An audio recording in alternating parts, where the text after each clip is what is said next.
Hello and welcome to World Talks on TVP World with me, Ashim Kumar. Davos tested Poland's visibility, alliances and ambitions amid a fracturing global order.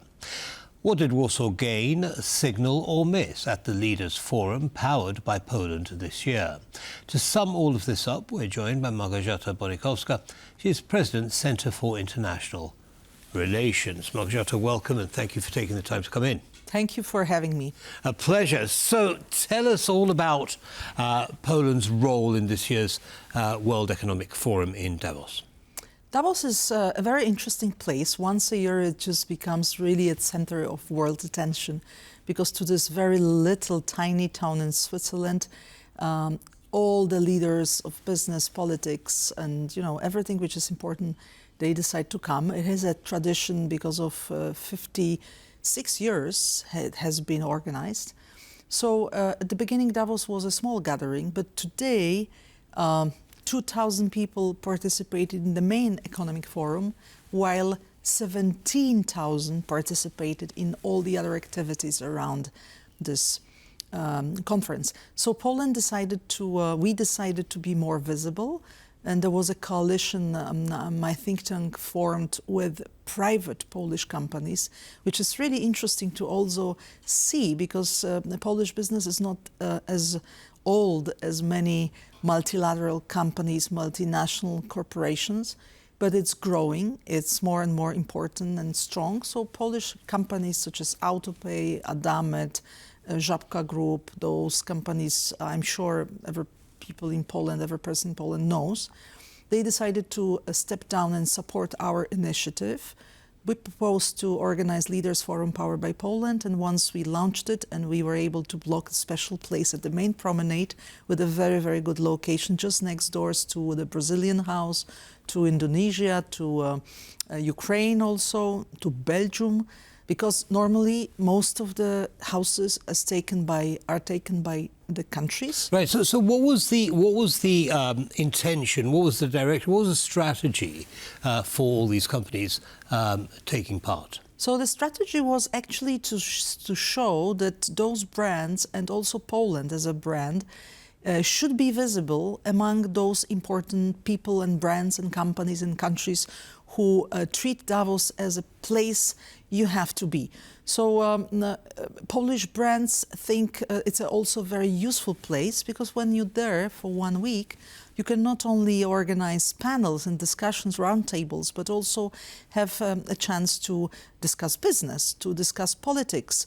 So both Polish companies and they were followed by also Polish government who join us, and especially Ministry of Digitalization, but also Warsaw University, for example, which is a public university, and Ministry of Foreign Affairs, Prime Minister's Office. So with all of these parties involved, with the engagement of these companies, in terms of politics, let's say, as well as the economics, how did this setup, this engagement, shift the needle?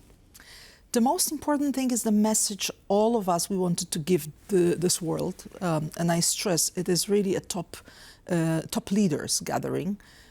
So the message is that Poland is not only the 20th world economy, meaning country who matters, but also Polish companies, Polish institutions, Polish universities, Polish think tanks should be should be invited to the discussion about European problems, challenges in front of the world.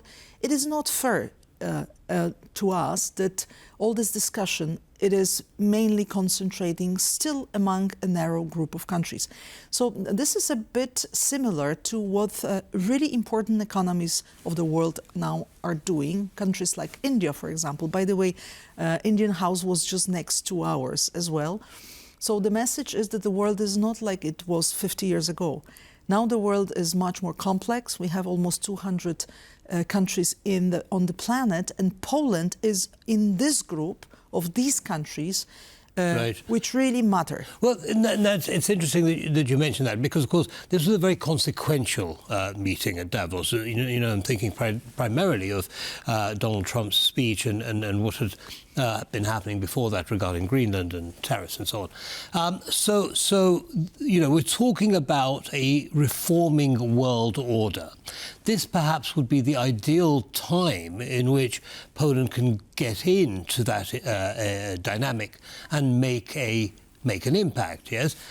How well was Poland able to do that? First of all, I would put it slightly differently. I think it's not really a reform of the world order. It's a completely different order. The old world order is not anymore valid. There are newcomers who want to play their own games, who want to be more relevant. The leader, the United States, declares is not interested in being number one all over the globe. It's not even able to play this role anymore. So Donald Trump's rhetoric and Donald Trump's speech obviously was watched and listened to by all of us, but not necessarily just to follow him. It's rather to strategize how we should behave. And I think exactly Europe has to do this game, and Poland as an important country, as a sixth European economy, and also a country with the most important economic growth in the EU, 3.5%. Right. We can play in the EU important role. We play already quite an important role in NATO. We are the leader of all this effort to build strength and defense capabilities of the eastern flank. We are leaders as far as spending for military purposes. Yep. And also we gave an example. So I think taking into consideration that very, very few people representing Poland were invited for the World Economic Forum, the main conference, it was quite important to show many more topics, people, brands and institutions during our Leaders Forum, which was a side event. And such side events are important in Davos, right. By the way. So tell us about this forum. What was said, what decisions were taken, and how is this going to impact on Poland? Part of the forum, Leaders Forum, was very international. We were having special guests such as Andrius Kubilius, Commissioner for Space and Defense, who was talking about things which sounded really almost revolutionary, such as European Army, for example, that he mentioned it's really high time not only to talk about it, but to try to start doing that in the current circumstances. We had Director General of OECD, European of Economic Cooperation in Europe. We had several ministers, Deputy Prime Minister of Ukraine, Mr. Kachka, obviously talking about the future of Ukraine. We even had Africa, in a person important for us, Foreign Minister of Rwanda.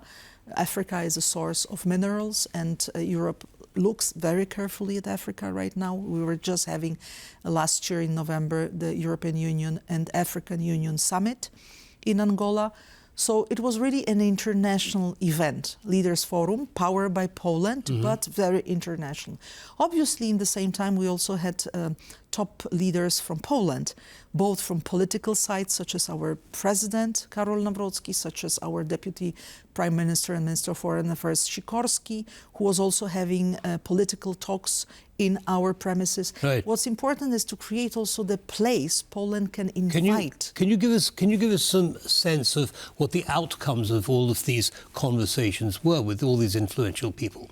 Some of these conversations were behind scenes, were in closed-door rooms, so there were negotiations going on. There were some business deals our companies were discussing.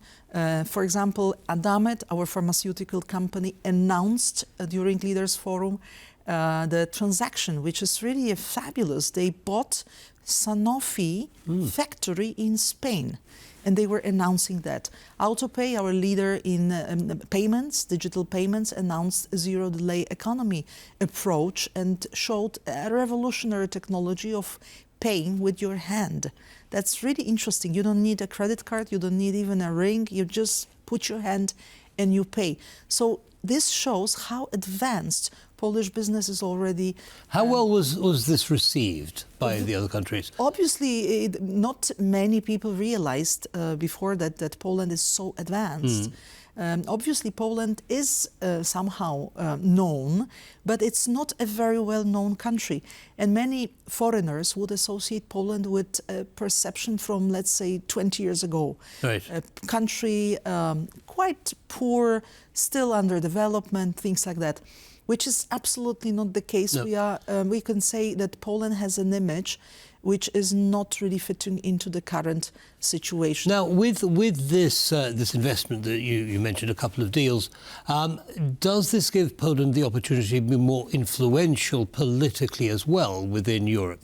This is exactly what is behind our efforts. It is to support our government and our narrative, official narrative. Everywhere else we stress that the 20 world economy should be more visible. We try to be visible at international conferences. Our government, our president, obviously they are active at the international scene. But you know, perception changes very slowly, much slower than the reality. I think it's very much the same with some countries of so-called global south, which were under development, and now they are really leading powers, such as India. But I think we wanted to show, not only to say, but also to show how advanced Poland is, how creative Poland is. We were also hosting during the Leaders Forum, Powered by Poland, young group, very international young group of 35, under 35, the leaders from all over the world. And we were also hosting a meeting of millionaires, also European investors who have companies and invest in startups. In terms of, I mean, we know that President Trump has a soft spot, if I can put it like that, for Poland.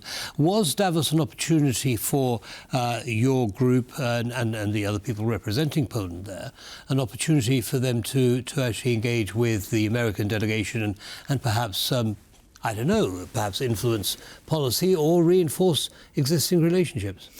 Well, it's obvious, you know, Polish politicians, especially the president and the Minister of Foreign Affairs, they are contacting and trying to, in these very difficult circumstances, to somehow balance our foreign policy and between the US, European Union, and also all this effort to stop Donald Trump from thinking sometimes the things we consider really crazy. For example, Greenland was a very important topic during Davos Economic Forum. And we have an impression that Donald Trump understood that maybe the approach should be different than his rhetoric from the initial phase. But our role as a think tank and as a coalition of private companies and also public entities, public companies and public institutions such as for example, Orlen or Bank PKO BP, which were also our partners, or Totalizator, or CPK, now called Port Poland or Port Polska. All this group, all this coalition, our role was to, first of all, meet as many leaders from politics and from business as we could, but meet at our premises. Understood. That's a very important symbol, you know. It's a symbol that we have. So are we expecting some visits, some business visits, and so on from investors? First of all, we concluded certain transactions, as I mentioned. We announced certain steps in business. In politics, there were just talks, and we were trying to find the Polish voice into the international discussion. I think this is the most important signal. Unfortunately, Małgorzata, we're going to have to end it there. I wish we could speak for longer, but thank you very much again for coming in and sharing what happened. And thank you also for being our media partner. That's a pleasure.